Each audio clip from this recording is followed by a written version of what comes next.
আগামীকাল উত্তরবঙ্গ সফরে আসছেন মুখ্যমন্ত্রী মমতা বন্দ্যোপাধ্যায় এবং তার আগেই আশায় বুক বাঁধছে ডুয়ার্সের বন্ধ চা বাগানের শ্রমিকরা। কি পরিস্থিতিতে রয়েছেন ডুয়ার্সের বন্ধ চা বাগানের শ্রমিকরা, সেটাই আজকে আমরা সরজমিনে দেখতে হাজির হয়েছি মেটেলি ব্লকের কিলকোট চা বাগানে। ভোট আসে ভোট যায়, সাধারণ চা শ্রমিকদের সমস্যা মেটে না। গোটা বাংলা যখন নির্বাচনের লড়াইয়ে বুঁদ, তখন নিজেদের পেটে দুবেলার দুমুঠো খাবার জোগাতে হিমশিম খাচ্ছেন মাল মহকুমার কিলকট চা বাগানের শ্রমিকরা। গত 2 মাস ধরে বাগানটিতে অঘোষিত লকআউট চলছে। গত 11ই জানুয়ারি শ্রমিকদের মজুরির টাকা আনতে গিয়ে আর বাগানে ফিরে আসেননি ম্যানেজার। সেই সময় বেতনের 18 লক্ষ টাকা বকেয়া ছিল শ্রমিকদের। নিরুপায় হয়ে বাগান সচল রাখতে উদ্যোগ নিয়েছেন শ্রমিকরা। নিজেরাই বাগানের পরিচর্যা করছেন, কখনো অনাহারে কখনো অর্ধাহারে দিন কাটাচ্ছেন তারা। অনেকেই ইতিমধ্যে ভিন রাজ্যে পাড়ি দিয়েছেন কাজের জন্য। বাগানের হাসপাতালেরও শোচনীয় পরিস্থিতি। সোনাক্ষী, মশলা কোথায়?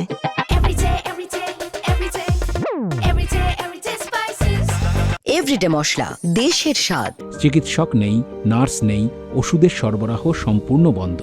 সামনে নির্বাচনী কর্মসূচিতে এলাকায় আসছেন মুখ্যমন্ত্রী তথা তৃণমূল নেত্রী মমতা বন্দ্যোপাধ্যায়। মুখ্যমন্ত্রীকে নিজেদের সমস্যার কথা জানাতে চান শ্রমিকরা। সাক্ষাতের সুযোগ না পেলে স্মারকলিপি দেওয়ারও পরিকল্পনা করেছেন তারা। শ্রমিকদের আশা, মমতা বন্দ্যোপাধ্যায় এলেই তাদের দুর্দশার চিত্র বদলে যাবে। যদিও বিগত কয়েক মাসে দফায় দফায় বিভিন্ন সরকারি বৈঠক হলেও সমস্যার কোনো সমাধান হয়নি। हम लोग का आशा है कि दीदी जो अभी जो वर्तमान में चल रहा है ये कंपनी को छोड़ करके और दूसरा एक अच्छा कंपनी दे, ताकि हमारा मजदूर जिंदा रहने के लायक रहे। और मजदूर हमारा अभी स्कूल का समय है, अपने बच्चों को पढ़ाई लिखाई करने के लिए सुख सुविधा देने के लिए हम लोग दीदी से भी आमंत्रण जनाते हैं, ताकि ये सम्मेलन कंपनी जो है वो हम लोग को नहीं चाहिए। वो 14 करोड़ जो हम लोग पाएंगे हमारा मजदूर, वो दीदी दिलाने का कोशिश करें। इसलिए किलकोट बागान को लेकर सभी जितना तराई डुआर्स में जो बागान में है वो बागान का सभी बागान का मजदूर लोग भी सहारा दे रहे हैं हम लोग को किलकोट बागान के लिए। ऐसा 18 लाख लाने गया बोल के वो मैनेजर झूठा बात करके गया, अभी तक आया नहीं है।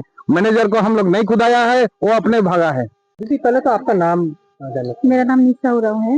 अच्छा दीदी, आप लोग का बागान तो अभी 2-3 महीना से पेमेंट नहीं हो रहा है, जी, तो घर का हाल कैसा है आप लोग का? क्या खाना खा रहे हैं, क्या पक रहा है 3 टाइम? पहले से तो उतना अच्छा नहीं है, फिर भी हम लोग चला रहे हैं ना। कितना पेमेंट ड्यू है आप लोग का? हम लोग का पेमेंट तो 1 महीना का जैसे होगा, शायद 1.5 महीना का। जी, तो घर का हाल उतना सही नहीं है आप लोग? सही नहीं है, बच्चे सबको पढ़ा नहीं पा रहे हैं हम लोग, फिर हम लोग का घर चला नहीं पा रहे हैं, बच्चे सबको अच्छा एजुकेशन दे नहीं पा रहे हैं हम लोग। बागान का एक स्कूल बस था, स्कूल बस का सुविधा मिल रहा है आप लोग को? अभी मिल रहा है, पहले तो 2 महीना से बंद था, बच्चा सब नहीं जा पा रहे थे स्कूल। बहुत वो लोग का स्कूल भी एब्सेंट हो गया हुआ है।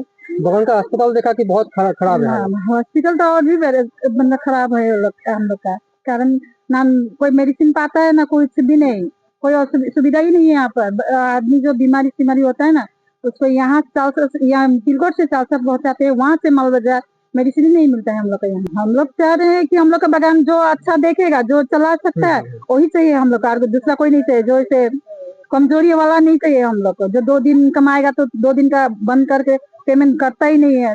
3-4 महीना जो गैप करके रखता है, वैसे नहीं चाहिए हम लोग का। चाहिए तो हम लोग को कम्प्लीट चाहिए, पेमेंट सब कम्प्लीट चाहिए। মুখ্যমন্ত্রীর সফর চলাকালীন আদৌ কি মিটবে শ্রমিকদের বকেয়া অঙ্কের যে টাকা রয়েছে বা বকেয়া পারিশ্রমিক রয়েছে, সেটা আদৌ মিটবে কিনা, এটা এখন কিন্তু কোটি টাকার প্রশ্ন।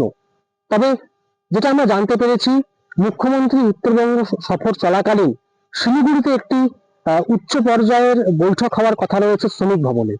তারপরে কি এই জট কাটবে, সেটাও কিন্তু এখনো একটা অনিশ্চয়তার মধ্যে রয়েছে শ্রমিক মহল। মেটলি থেকে অভিষেক ঘোষের রিপোর্ট, উত্তরবঙ্গ সংবাদ।